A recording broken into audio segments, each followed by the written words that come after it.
Hey, we're going to be discussing natural whitefly control on this edition of the DIY Pest Control Podcast.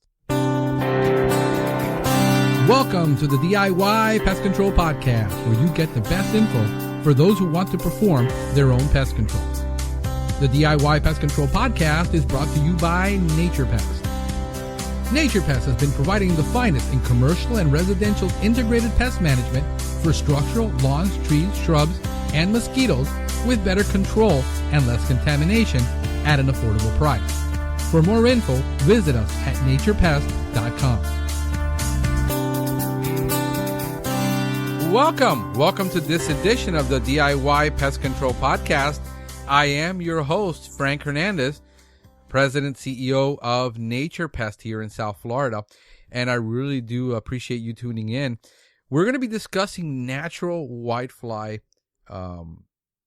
pest control. And why is this important? Because some people are very sensitive to chemicals. They don't want any chemicals in their garden. They don't want any chemicals in their home. They have kids who are probably asthmatic or allergic, and they have pets, and they want to do things naturally. And there's a big misconception about what natural is and what natural does. Most natural products are derived from plant sources. They're essential oils. Now, there is no such thing as 100% safe pest control. And the reason is that even though the product is natural, you can still have an allergic reaction to the product. So we're talking the difference between toxicity and allergic reactions. And what you're not going to have with a natural product is an acute toxicity. Well, not unless you're drinking the whole bottle. But other than that, there is no such thing as, well, because it is natural, there is no side effects. No, you can, if the product contains peanuts and it's all natural, but you're allergic to peanuts, you're going to have anaphylactic shock.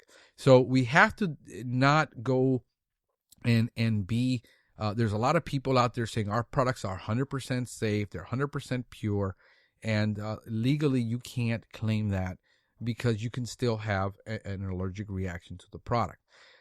Second, the duration of how these products work. How do natural products work to control whiteflies? Well, basically oils, what they will do is they will clog up the spiracles of the insects. This is where the insects breathe, and it clogs their spiracles and they can't breathe and they die.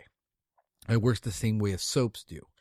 So soaps and oils work kind of the same way. Now, one of the things you have to know about oils is that essential oils are oils.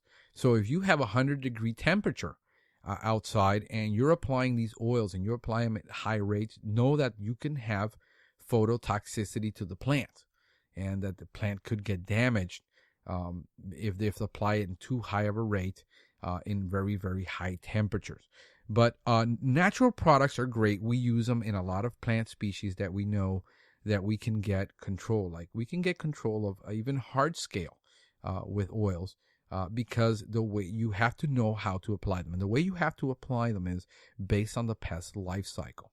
You have to know that how long that pest is alive. In other words, from egg to molting to adult, how long does that process take? If that process takes 30 days, then you know you have different forms that the pest is going to transform itself. And therefore, that's when it becomes most vulnerable, when it's going through those molting stages.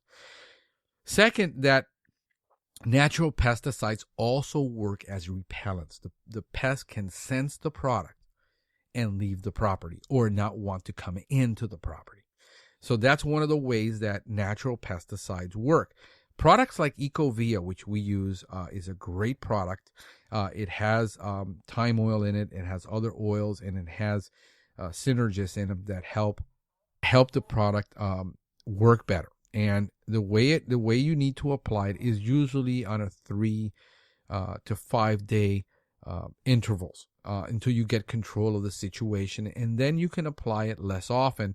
But oils and any insecticide really depends on what is known as integrated pest management. You integrate monitoring, and you're constantly looking at your plants If you're one of those people that do not have time for your garden, to be able to be there inspecting that garden weekly, you're enjoying a Sunday afternoon in your garden and you're enjoying your gardening.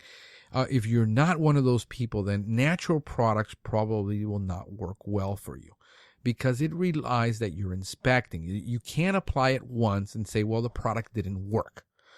That's not the way real pest control is done anyway. Pest control is done based on monitoring, inspection, seeing if the product is working. I mean, you could have a pest that is resistant to that product. You could have a pest that, it really doesn't work on them. Just because it's an insecticide, you got to look at the label, see what's on that label, follow the label directions, and use it. If you read the label, it'll say you have to reapply it again, in 3 to 5 days or 5 to 7 days, depending on the pest. It'll also give you a dosage rate of how much you need to apply, either by gallon or by 1,000 square feet.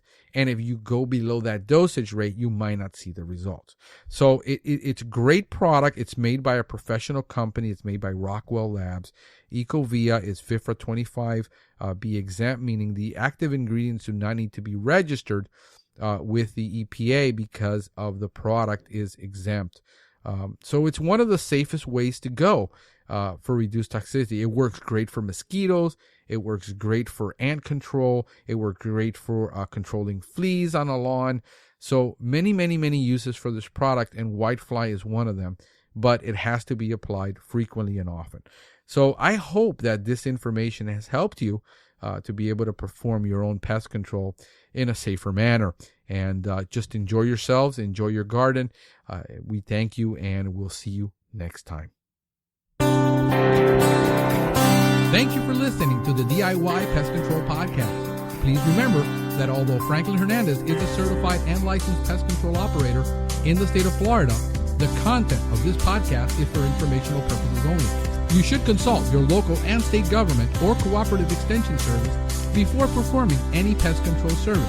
Remember to always read and follow label directions, because the label is the law.